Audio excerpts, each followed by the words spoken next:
Abra a sua Bíblia, Malaquias. A partir do capítulo 1, os versos de 1 a 5. Para que nós possamos entender qualquer porção de texto, é princípio para isto compreendermos o seu contexto. A gente pensa assim: Malaquias falou, não falou? Falou. Malaquias pregou, não pregou? Pregou. Teve alguém que escreveu a profecia de Malaquias, não escreveu? Escreveu. Então, se Malaquias pregou, se ele falou e se ele escreveu, tinha um público imediato para receber essa profecia.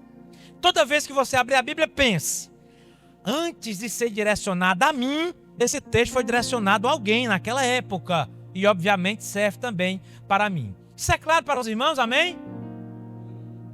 Todo texto que você vê aí na sua Bíblia, que você lê, ele foi antes direcionado a um povo ou a uma pessoa, certo? Específico. E a partir disso, nós tiramos lições. Aqui, para quem é dirigida a profecia de Malaquias, essa profecia, ela fora dirigida ao povo que já estava morando a Jerusalém há algum tempo, após o cativeiro babilônico. O povo tinha sido levado cativo por Nabucodonosor e, por ocasião do ministério de Neemias, de Esdras, de Zorobabel, Deus operou no coração do imperador. Quem lembra disso? Há pouco tempo nós estávamos estudando isso na classe de escola dominical da CPAD. Deus operou no coração do imperador, de forma que ele percebe o sentimento de desânimo e de tristeza do seu copeiro Neemias e autoriza a Neemias, após um pedido de Neemias, a retornar à cidade de Jerusalém. Por quê? Porque a cidade estava completamente destruída. Os muros da cidade, eles já não cumpriam a função de proteger a cidade de Jerusalém. O templo, que fora o lugar onde Salomão havia construído de forma pomposa, rica e bela, havia sido completamente destruído. Mas, por ocasião do ministério de Neemias, Deus concede ao seu servo a possibilidade de retornar à cidade e reconstruir a cidade. Neemias, então, nós conhecemos a história, retorna à cidade para reconstruir os muros. O rei concede a Neemias ouro, madeira e tudo que era necessário, bem como o pessoal que trabalharia de forma braçal para a construção da cidade e dos muros. E o povo então retorna à cidade de Jerusalém. Retornando à cidade, a esperança voltou ao coração do povo. Temos de volta a nossa cidade, temos de volta o templo, então recomeçaremos o culto ao Senhor, a adoração, ela pode recomeçar. Só que este êxtase, este ânimo durou pouquíssimo tempo. Daqui a pouco bate no coração do povo o desânimo. E os irmãos voltavam a ir para a igreja, irmão, mais ou menos como a gente vem de vez em quando. Como é que a gente vem? Vem no automático, vem porque o vento trouxe, não é? O cansaço é tão grande, não é? As lutas são tantas que nós chegamos à casa de Deus e às vezes temos dificuldade de nos concentrar na mensagem, de nos concentrar no culto, de nos concentrar na adoração que devemos trazer à casa do Senhor. Esse momento primeiro de êxtase pela reconstrução dos muros da cidade, bem como a reconstrução do templo, já tinha passado. As coisas agora começaram a voltar ao normal. A expectativa era grande. Nós vamos voltar à cidade santa e Deus agora vai enviar o seu Messias imediatamente. E então o seu Messias reinará sobre toda a terra e governará poderosamente, e nós seremos, de uma vez por todas, libertos do jugo dos inimigos do povo de Deus. O profeta é Malaquias. Nós não temos nenhuma outra informação acerca de Malaquias, a não ser o que está descrito no capítulo 1 e no versículo de número 1. O interessante da profecia de Malaquias é que você vai ver no decorrer dessas semanas que nós estivemos aqui reunidos, é que ele é escrito, posicionado, composto, desenvolvido numa forma de diálogo, num debate. Deus fala, o povo retruca, Deus afirma, o povo duvida, Deus estabelece, o povo questiona, e assim se desenvolve. Nós temos aqui pelo menos 23 perguntas, entre perguntas do povo e perguntas de Deus ao povo. em 6 diálogos, conversas, ou pelo menos conversas de 6 temas principais. Você vai ver isso nesses 4 capítulos. Olha o tanto de informação que você já está recebendo aí. Presta atenção.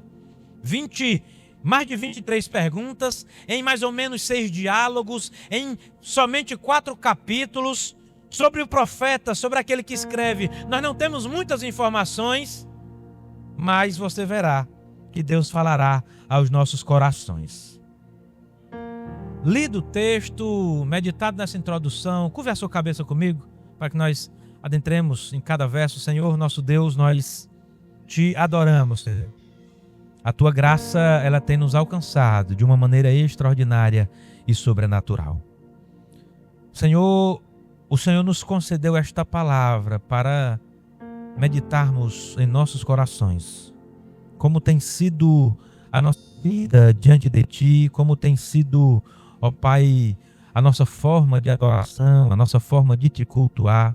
E nesta noite, nós nos rendemos a Ti, Senhor, para ouvir a Tua voz, para que o Senhor fale aos corações de cada irmão, de cada irmã, qual é a Tua vontade para as nossas vidas. Nos ajuda nesta noite, uma vez mais, em nome de Jesus.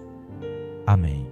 Amados, 6 diálogos, ainda de forma introdutória, no capítulo 1, verso 1 a 5, nós temos o povo colocando o amor que Deus diz ter por eles colocado em prova. Do verso 6 ao capítulo 2, verso 9, Deus descreve o desprezo do povo ao culto no templo. Do capítulo 2, verso 10 a 16, nós temos Deus descrevendo, sentenciando o povo acerca da deslealdade dos homens de Israel para com as suas esposas. Capítulo 2, verso 17 ao capítulo 3, verso 5, nós temos um diálogo em que o povo acusa Deus de estar sendo negligente no cuidado com eles. No capítulo 3, verso 6 a 12, nós temos Deus convocando o povo a voltar-se para Deus. Capítulo 3, 13 a 18, o povo diz: está sendo inútil servir ao Senhor. Escute muito isso. O povo afirma para Deus: olha, é inútil te servir. No capítulo 4, verso 1 a 3, Deus faz uma promessa ao seu povo. E do verso 4 a 6, o profeta, Deus promete, anuncia o profeta, que resolveria de uma vez por todas o problema do pecado em Israel.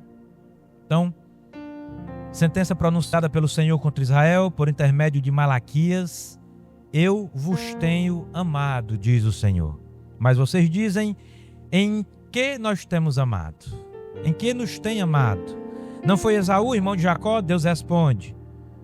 Então o Senhor conclui: disse o Senhor, todavia amei a Jacó, porém aborreci a Esaú, e fiz dos seus montes uma assolação, e dei a sua herança aos chacais do deserto. E se Edom diz: fomos destruídos, porém tornaremos a edificar as ruínas, então diz o Senhor dos exércitos: eles edificarão, mas eu destruirei. E Edom será chamada terra de perversidade, povo contra quem o Senhor está irado para sempre. Os vossos olhos o verão, e vós dizeis: grande é o Senhor também fora dos limites de Israel. Vamos começar pelo primeiro verso. Aqui na minha versão, Almeida Revista Atualizada: sentença pronunciada pelo Senhor contra Israel por intermédio de Malaquias. Como é que diz aí na sua versão? Todas as versões aí está sentença? Como é que diz aí a sua Bíblia? Peso da palavra. A irmã Araci? Aracélia. Irmã Aracélia. Sua versão diz peso da palavra do Senhor. A minha diz sentença, como diz aqui a do obreiro. Peso, sentença, peso. Peso também. Diz aí, pastor. Eis a palavra. Malaquias 3:1. Sentença 1. Malaquias 1. Profecia. Pode ler.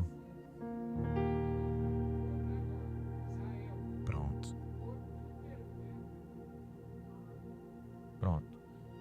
Profecia, palavra, peso, sentença. Interessante, porque é uma só palavra hebraica traduzida aqui. Mas na língua portuguesa nós temos essas diversas possibilidades. A palavra aqui poderia ser traduzida por fardo, por carga, por declaração, sentença, como tem aqui algumas versões. E, obviamente, como palavra, como anúncio do Senhor. Mas qual é a ideia?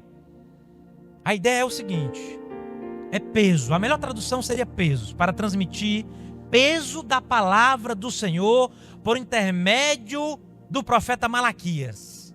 Por que peso?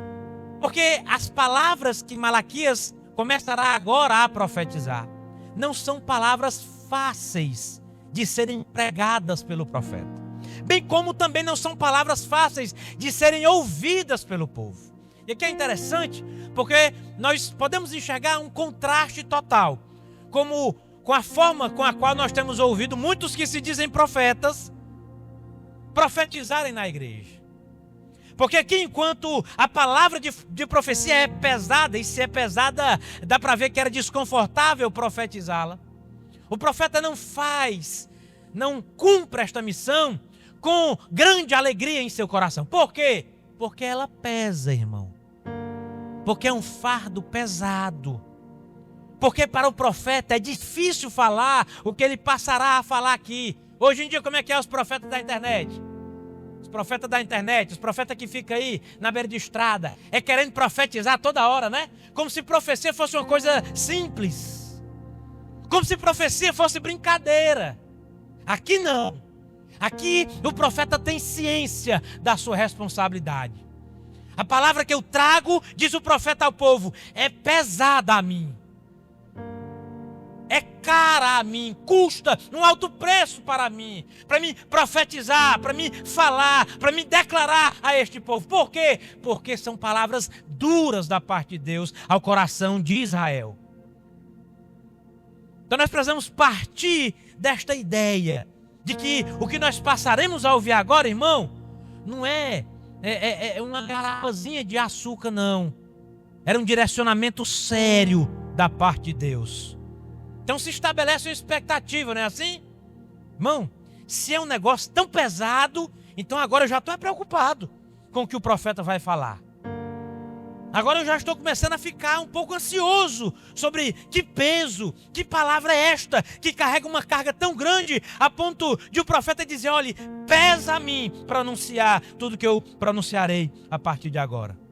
Esta ideia de que é difícil falar, mas também a ideia de que o que será falado para este povo há 400 anos antes de Cristo é muito importante. Isso é o que transmite esta apresentação do profeta. O que eu vou falar ao povo é pesado, custa caro, não é fácil para que eu fale, mas é também muito importante. Então toda a atenção de Israel é chamada agora para o que ele vai falar. Qual o sentido, pastor? Esta mensagem é grave, ela é solene e é uma palavra de juízo. É uma mensagem de juízo tão séria que torna um peso para aquele que a pronunciar. Eu tenho entendido que diante do cenário em que vivemos, no ambiente da religião ou fora dele, falar a verdade de Deus pode custar um alto preço. Falar o que a Bíblia ensina, conforme ela ensina, sem deturpá-la, sem mudar o conteúdo para agradar as massas, tem sido muito difícil. É simples, você consegue ver isso nas redes, na internet. As mensagens afagam os egos inflados das pessoas. Você vai prestar atenção nisso? Olha, Deus está vendo a sua dor, a sua angústia, Ele vai lhe socorrer, Ele entende as suas fragilidades, receba a bênção, receba o milagre, receba a porta aberta. E a mensagem do Evangelho tem sido resumida a uma caixinha de promessas. E o que o profeta passa a expressar a partir de agora é que nós temos que prestar muita atenção no que ele vai dizer. E é interessante porque esta palavra, traduzida aqui por sentença, ela sempre aparece no texto sagrado, escute, num contexto de juízo. Quem é que pode ler aí Isaías capítulo 13, verso 1? Isaías capítulo 13, verso 1. Quem pode ler? Um outro irmão também pode abrir a sua Bíblia em Abacuque, capítulo 1 e verso 1. Eu notei algumas referências, mas como eu não estou aqui com o meu celular para auxiliar na procura dos textos mais rápido, você vai fazer essa leitura. Isaías capítulo 13, verso 1. Quem pode achar e ler? Em voz alta. 3, 1. Eis que o Senhor é o Senhor dos exércitos. Tira de Jerusalém de Judá o sustento. E o 13. 3, 1. Abre o 13 aí. 13. Isaías 13, 1. Outro irmão já abre em Abacuque 1. Sentença que nunca visão recebeu Isaías, filho de Amós, contra a Babilônia. Olha a palavra aparecendo de novo.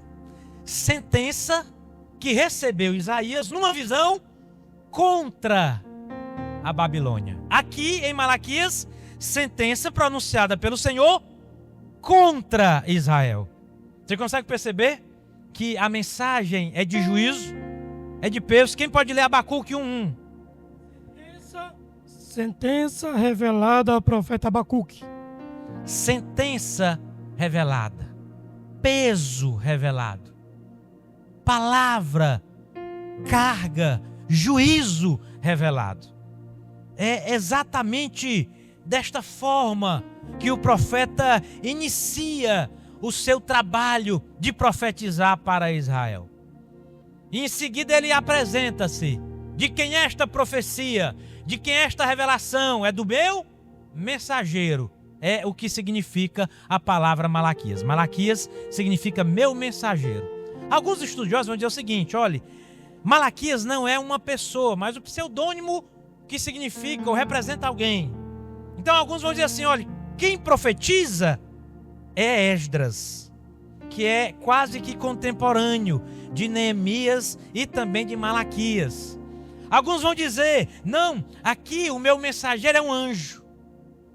É um anjo do Senhor que veio e revelou-se a Israel, pronunciando, falando esta palavra com um peso muito grande de juízo e de sentença. Porém, a maioria esmagadora reconhecem que nós estamos diante de uma personalidade, de Malaquias, mas a Bíblia simplesmente silencia diante dele. E por quê que a Bíblia não diz mais nada acerca desse homem? Por quê? O texto também não vai dizer as razões pelas quais a Bíblia traz poucas informações sobre Malaquias. Mas de uma coisa nós podemos deduzir acerca deste fato. Um profeta de Deus não tem por objetivo trazer sobre ele os holofotes, irmãos. Alguém que é usado por Deus não tem por objetivo trazer sobre si os holofotes. Um outro problema moderno, qual é? Não sei se você já viu. Um dia eu vi, eu fiquei, meu Deus. Um pastor numa igreja profetizando, abre-se aspas aqui, não é? Profetizando. Ele se grava fazendo a profecia. E no texto da divulgação dizia assim, ó, eu, pastor fulano de tal, sendo usado em profecia para o irmão na igreja. Irmão, é um absurdo. É um absurdo o que nós temos vivido. Um profeta com muitos seguidores. Mas o que Malaquias nos comunica é que o homem de Deus não tem por objetivo nessa terra fazer o seu nome ser conhecido. Uma mulher de Deus não louva a si mesmo quando realiza algo para o reino de Deus. O homem e uma mulher de Deus sempre agirá de maneira discreta. O homem e uma mulher de Deus não toca trombeta quando com a mão direita ele contribui para alguém, para abençoar a vida de alguém. Mas nós estamos vivendo o tempo da rede social, o tempo do Instagram, não é assim? Em que nós nos divulgamos às vezes mais do que divulgamos o nome do Senhor. Talvez para que o nosso nome seja conhecido. Eu estava até brincando, viu? É o pessoal da mídia aqui, prestar atenção no que eu vou dizer, tá? Não é uma crítica, tá bom? Não é uma crítica. É apenas um ponto de vista meu. Lá na sede eu pedi para os irmãos evitarem fotos das pessoas nas publicações, não é? Eu dizia assim, olha, aí um irmão um dia botou uma fotona grande, né? Eu disse, irmã, tire, se eu fosse pelo menos bonito, né? Não é, irmão? Obviamente que não é crítica, viu, Eugênio? A Tata tinha colocado aqui, não é? Pode botar uma fotinha pequena, bota o cabo ali de lado, porque o destaque é o culto, o destaque é a mensagem que será pregada, a mensagem à igreja. Pode botar uma foto de fundo, pegando os irmãos todos, para que o mundo veja, olha, esse aqui é o povo de Deus, que foi por Deus amado e vai morar no céu. Você está entendendo? Hoje, às vezes você passa de frente a um evangélico, aí a placa tem o nome da igreja bem pequenininha e bem grande assim. O busto do apóstolo. O busto da esposa do apóstolo. A bispa fulana de tal, o apóstolo fulano de tal. Eu disse, meu irmão, mas para que tudo isso? Um homem e uma mulher de Deus compreende que a sua missão nesta terra é fazer conhecido o nome de Jesus. O profeta Malaquias talvez nem era essa a intenção dele, mas Deus me ensina muito aqui nesse fato. Vamos fazer o nome do Senhor ser reconhecido. Que no lugar de dizer eu fiz, a gente possa dizer nós fizemos. Juntos fizemos, junto contribuímos, junto trabalhamos para a glória do nome do Senhor Jesus. Verso de número 2. Bom, se a profecia é tão pesada assim, se a sentença é tão pesada assim, aí a gente cria a expectativa e pensa assim, ó, vem chumbo grosso aí. Ora, se é pesado, se é sentença, se é contra, então aperta o cinto, porque agora o negócio vai apertar. Só que a sentença, irmão, ela começa de uma maneira completamente, né, talvez contraditória à ideia de que é um peso. Por quê? Porque a declaração de Deus ao povo, qual era o estado do povo aqui, irmão? Qual era o estado?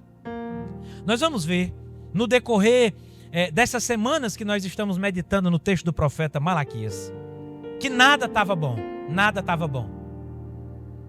O povo estava indo ao templo de maneira tão automática que nem se dando ao trabalho, escute isso, que nem se dando ao trabalho de cuidar de um animal para levar para o sacrifício, os irmãos estavam querendo mais. Era o seguinte, o seu Zezinho da banca já levava os pombinhos na gaiola. Então quando o irmão chegava, rapaz, esqueci do pombo, olha rapaz, esqueci do animal para o sacrifício. Ele, não se preocupe não, eu tenho um aqui bem baratinho. O troco do pão você compra.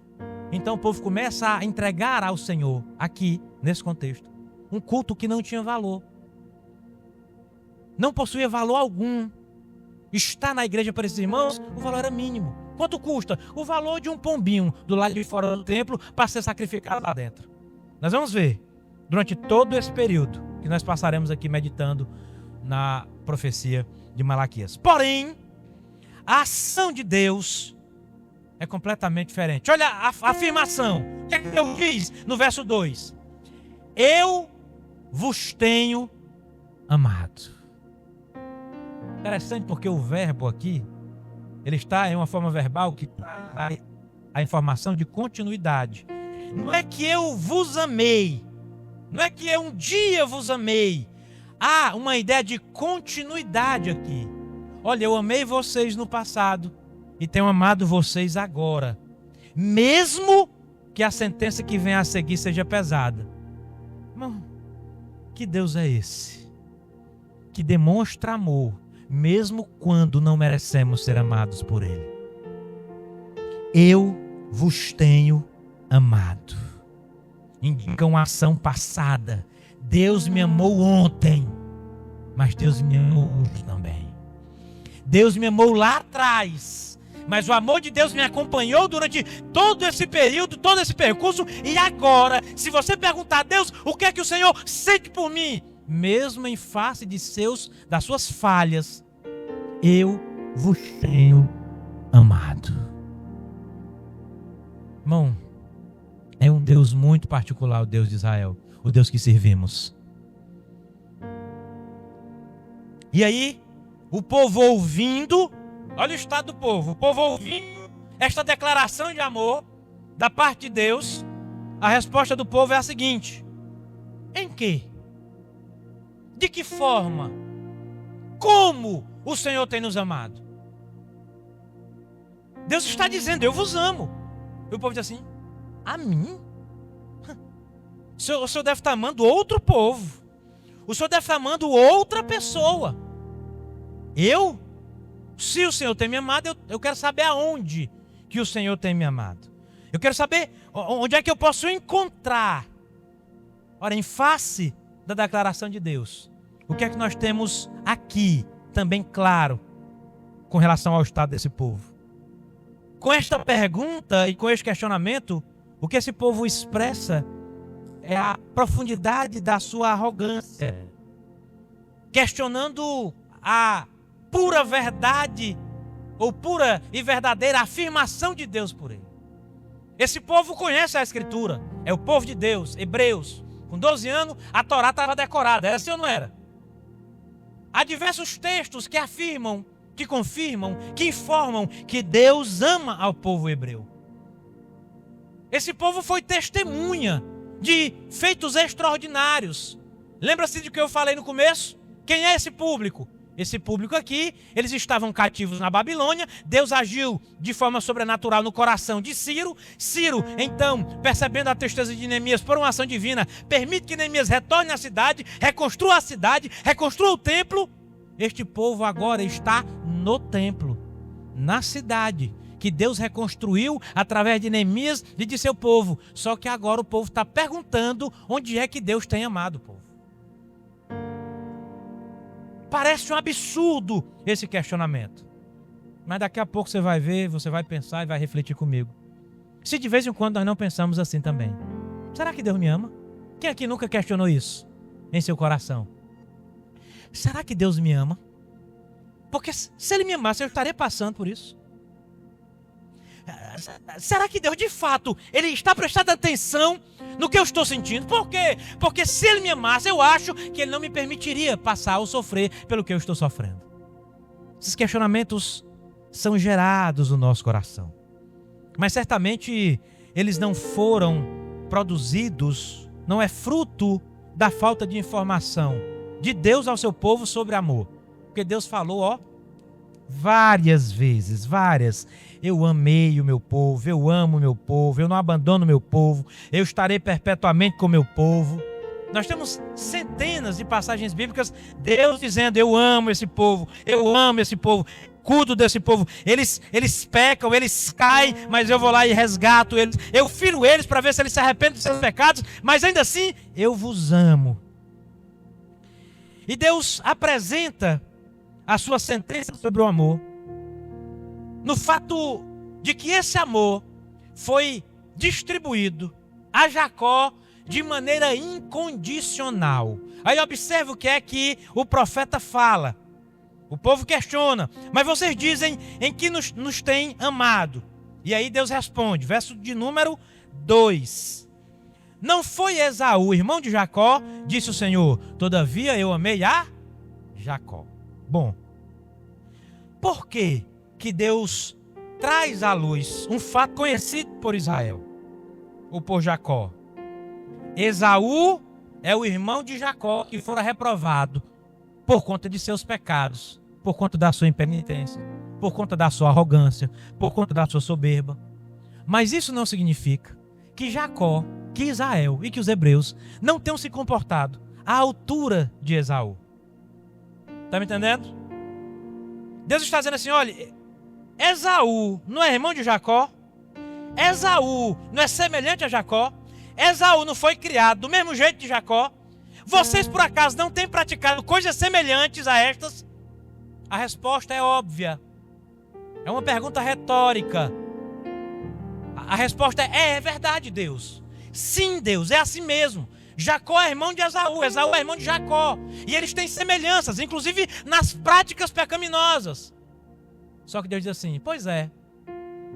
No fundo, nem Esaú e nem Jacó merecia ser amado, merecia ser protegido, merecia ser guardado por Deus. Ainda assim, o Senhor amou a Jacó.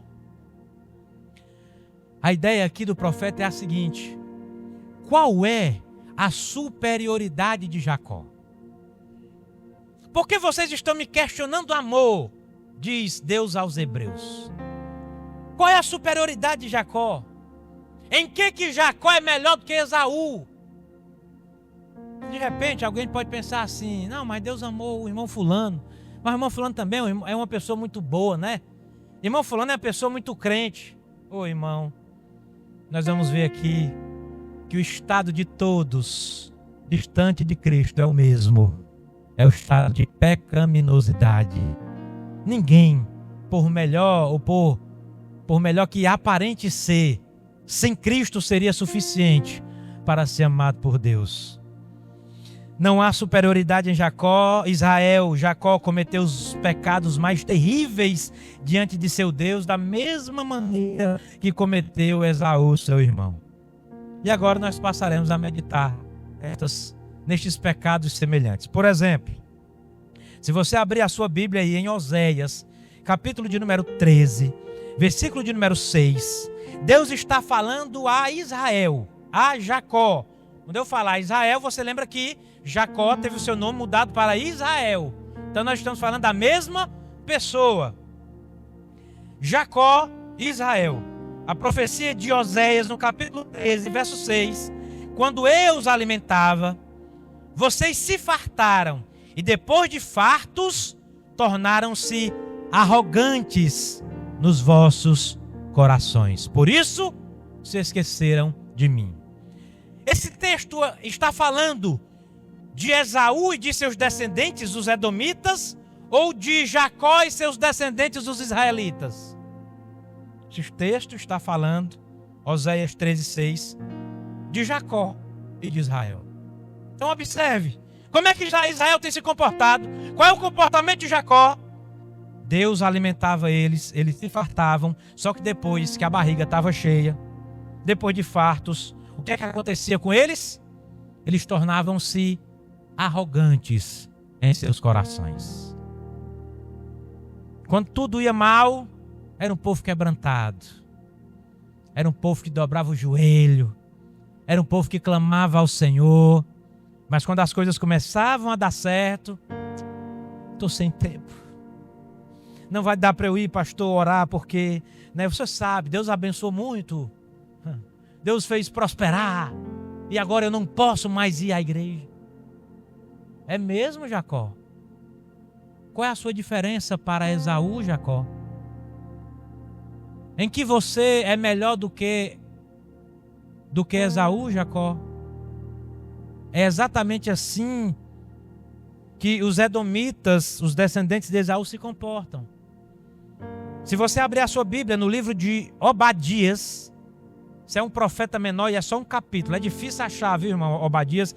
Se eu não me engano, ele fica imediatamente antes de Jonas, tá? Obadias. Um capítulo apenas. Versículos 3 e 4, e aí a profecia de Obadias é exatamente a mesma. Começa da mesma forma, sentença, peso, palavra, né, do Senhor contra os edomitas. E nos versículos 3 e 4, Deus está falando contra os edomitas. Quando eu falo edomitas, pensa em Esaú, certo? Edomitas e Esaú, mesma pessoa, mesmo povo, ou Lida e seus descendentes. Quando eu falar Jacó e Israel, a mesma coisa. Aqui, Obadias, verso 3 e 4.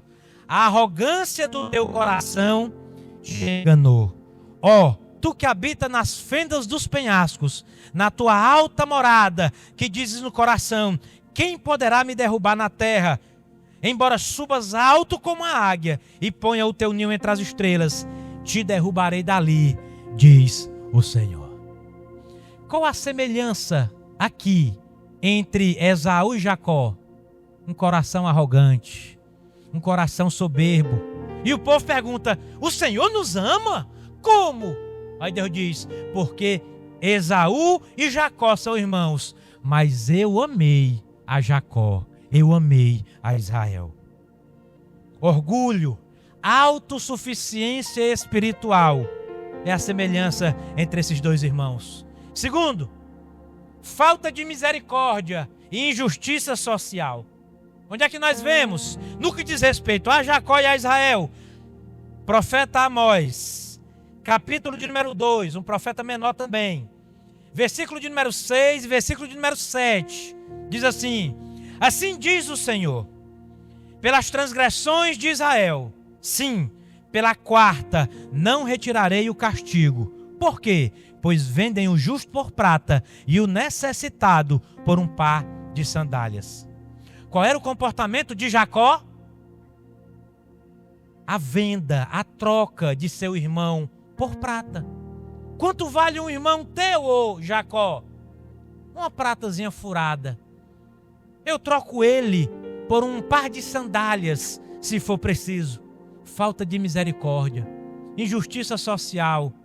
Vá observando todas essas informações. Vá guardando todas essas informações. Porque já já a gente aplica. A gente pensa, e nós? Como é que nós estamos diante desta realidade eterna? E sobre os edomitas, o que é que diz o texto sagrado? O mesmo livro do profeta Obadias, no versículo de número 10, ele diz assim: Edom ficará coberto de vergonha por causa da violência feita a seu irmão Jacó, e serás exterminado para sempre. Jacó está vendendo seu irmão por uma prata furada, certo? Sim ou não? Amém ou não amém?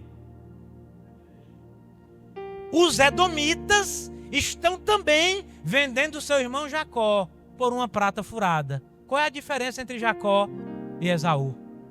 Qual é a diferença entre Israel e Edom? As práticas são semelhantes, os pecados são parecidos. O que um faz de errado, o outro também. E o povo pergunta, mas o Senhor tem nos amado? Aí Deus diz, vocês não são irmãos, né? Vocês não andam fazendo coisa parecida, né? Pois é, ainda assim, eu desprezei a Esaú e amei a Jacó. Terceiro, qual semelhança esses dois irmãos tinham? Idolatria e culto falso. Jeremias, capítulo de número 2, descrevendo a idolatria de Jacó, de Israel, diz: por acaso houve alguma nação que tenha trocado os seus deuses, embora nem fossem deuses? Pois é, foi o que Israel fez comigo. Foi o que Jacó fez comigo. O meu povo trocou a glória do seu Deus por aquilo que não vale nada, por aquilo que é imprestável. Está lá em Jeremias, capítulo 2, verso 11 a 13. O profeta Jeremias chega a descrever que o povo fiquem desolados com essa informação. Que é isso mesmo. Jacó, que agora está questionando o amor de Deus, que agora se levanta contra Deus pondo em dúvida o que Deus diz a respeito deles e de seu amor, um dia trocou Deus por falsos deuses. Um dia deixaram de adorar o verdadeiro Deus para adorar deuses falsos em seus corações. Os edomitas faziam isso. Esaú fazia isso. Em 2 Crônicas, capítulo de número 25, nós temos registrada lá a história do rei Amazias. E o que me chama a atenção em Amazias é que Deus dá vitória a Amazias contra os edomitas. Ou seja, o Deus de Esaú, o falso Deus de Esaú, não protegeu Esaú e o seu povo de perder a batalha para Amazias, que tinha por Deus o Deus de Israel, o Deus de Jacó. Só que quando Amazias vence a batalha, sabe o que ele faz, irmão? Ele traz os ídolos que estavam na terra de Edom e passa a cultuá-los agora em Jerusalém. Aí eu te pergunto, não é Esaú, irmão de Jacó? Não é Edom, irmão de Israel? O profeta está chamando a atenção do povo para a semelhança pecaminosa que existia entre Jacó e Esaú, entre Israel e Edom. E o profeta está tentando sensibilizar o povo a esta verdade. Vocês não mereciam ser amados. Não é por merecimento que o amor de Deus alcançou Israel. Não é porque Jacó fosse muito honesto, muito sincero, muito íntegro, que ele alcançou misericórdia. Porque o amor de Deus é incondicional a Israel. É porque Deus decidiu te amar que você é amado. Eu sei, às vezes você diz assim, ó Deus, eu não merecia o seu amor, é verdade. Você não merecia, nem eu merecia, nem ninguém aqui merecia. Mas o amor incondicional de Deus. Oh, aleluia, aleluia, aleluia. Todavia eu amei a Jacó. É o que finaliza dizendo o verso 2. Olhe, Esaú e Jacó são parecidos. Esaú e Jacó são igualzinhos. Como diz o matuto cearense, isso é farinha do mesmo saco. Só que Deus, no verso 2, diz assim: mas mesmo assim, eu amei a Jacó. Eu amei a Jacó. Eu amei a Israel. Eu vi o pecado, mas eu amei Israel. Eu vi a idolatria, mas eu tratei o coração dele. Eles se arrependeram e o meu amor permaneceu sobre Israel. Vá observando as semelhanças com o seu coração, com o meu coração, com a sua vida e com a minha vida. Todavia eu amei a Jacó. Vocês têm pecado como Esaú peca, como os edomitas pecam, mas eu os amei. Vocês têm me deixado às vezes, vocês têm me abandonado às vezes, mas eu os amei, diz o Senhor. Isso é maravilhoso, irmão. Porque se o amor de Deus por nós dependesse das nossas obras, nós estaríamos como os edomitas. Nós estaríamos como Esaú, reprovado. Mas louvado seja o nome do Senhor. Que o amor de Deus se sustenta na sua fidelidade. Aleluia. Oh, aleluia. Que o amor de Deus se sustenta na sua palavra e não em nós e nem em nossas obras. Louvado seja o nome do Senhor. Que o amor de Deus se sustenta em quem Ele é e não no que eu sou. Oh, amado. Oh, aleluia. O amor de Deus por Jacó se sustenta em quem Deus é e não em quem Jacó é. E essa é a diferença. Deus está dizendo ao seu povo: olhem pelo amor de Deus, o que eu fiz por vocês, o que eu faço por vocês. Vocês são semelhantes a Esaú, mas eu os amei, diz o Senhor. Oh, irmão, que maravilha é ser amado por Deus dessa forma. Um amor incondicional. Um amor fiel, um amor perseverante e principalmente um amor gracioso. Um amor que não espera que eu vá para ele vir, ele vem antes e transforma a minha vida. Um amor que não aguarda que eu faça algo mirabolante para ser alcançado por Deus. Ele vem e nos ama.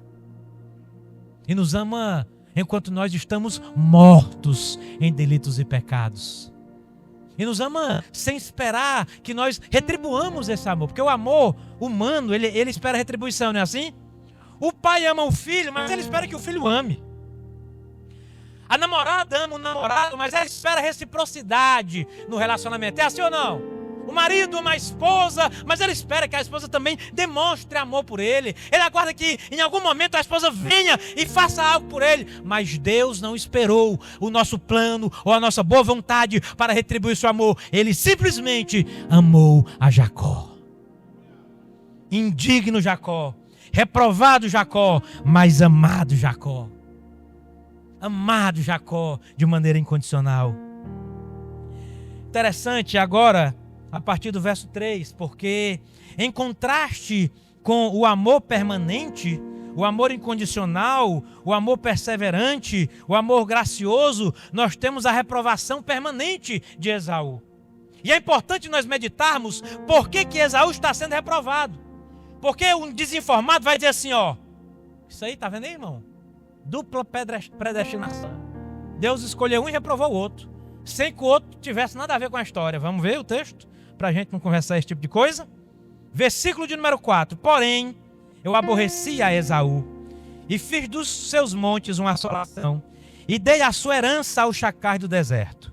Se Edom diz, fomos destruídos, porém tornaremos a edificar as ruínas. Então, diz o Senhor dos Exércitos, eles podem até edificar, mas eu mesmo a destruirei.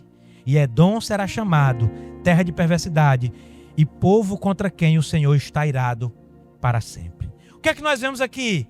A ira permanente de Deus sobre Esaú.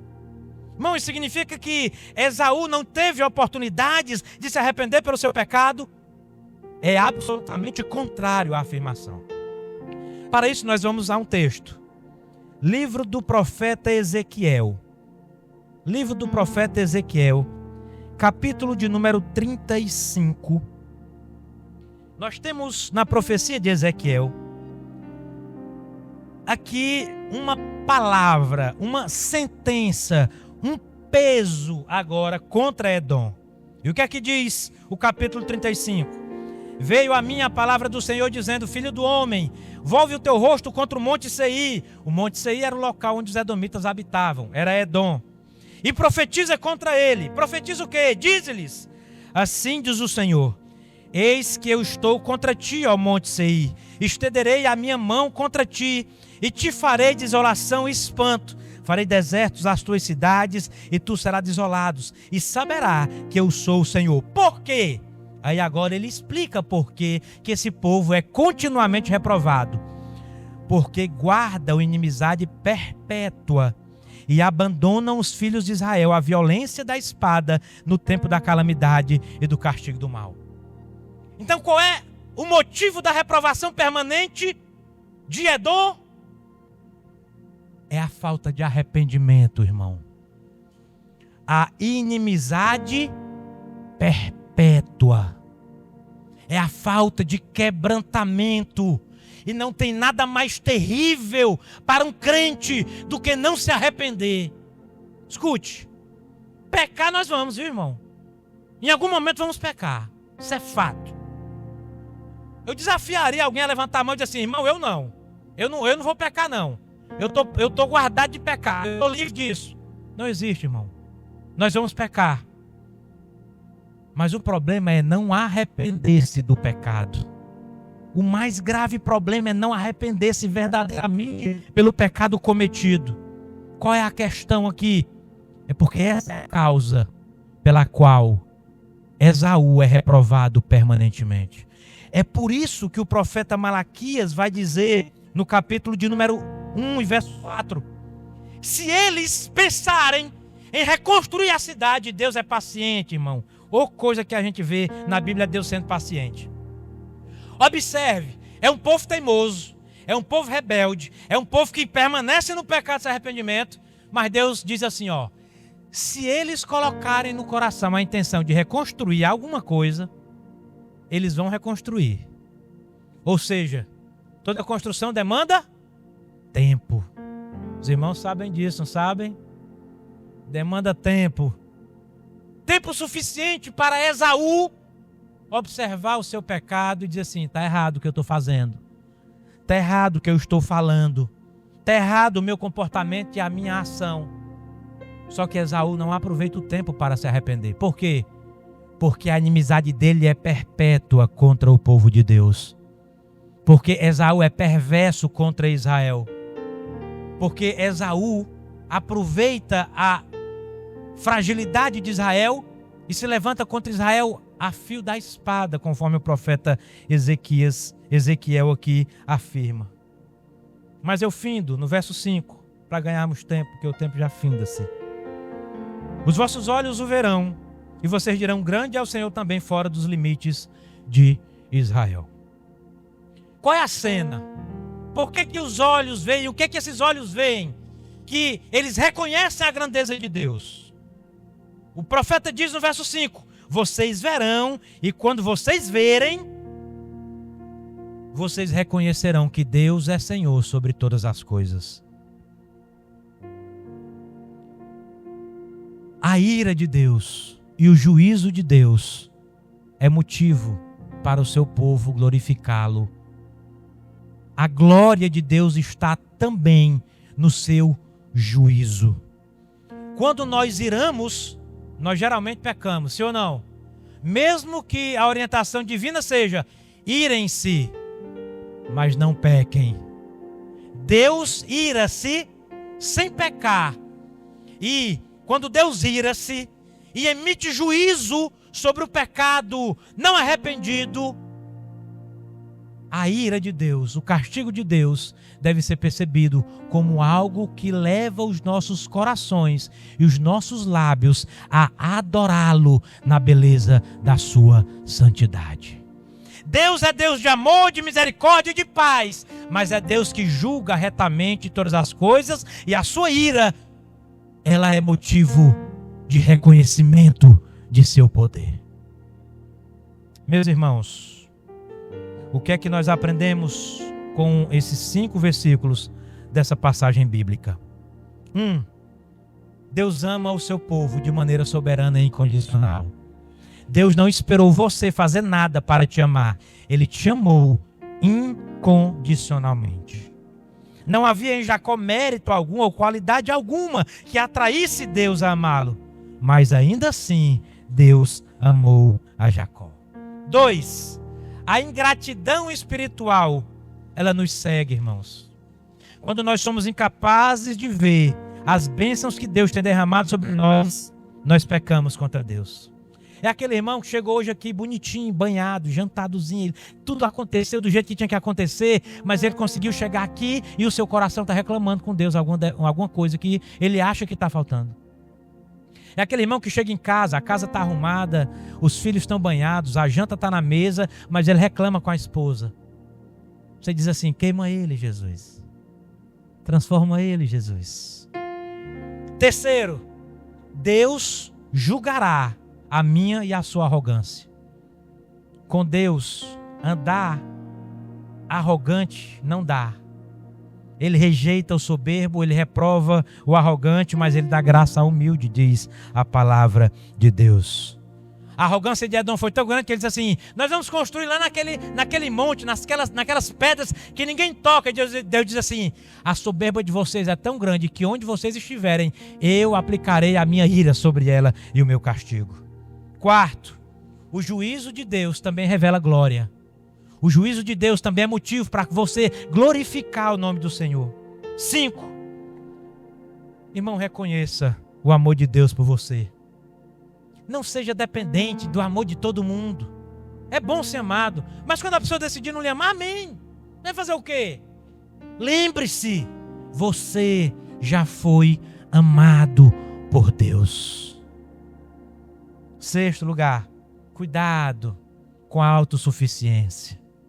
Eu não preciso de Deus, eu não preciso do irmão, eu não preciso da igreja, eu não preciso de você. Cante sempre aquela música antiga do departamento infantil. Eu preciso de você, você precisa de mim. E nós? Nós precisamos de Cristo. Até quando? É isso. Você precisa do irmão, o irmão precisa de você. Por último, o juízo de Deus é real. E ele vem contra quem? Ele vem sobre quem? Sobre quem não se arrepender de seus pecados. Mas se houver arrependimento, alcançaremos misericórdia.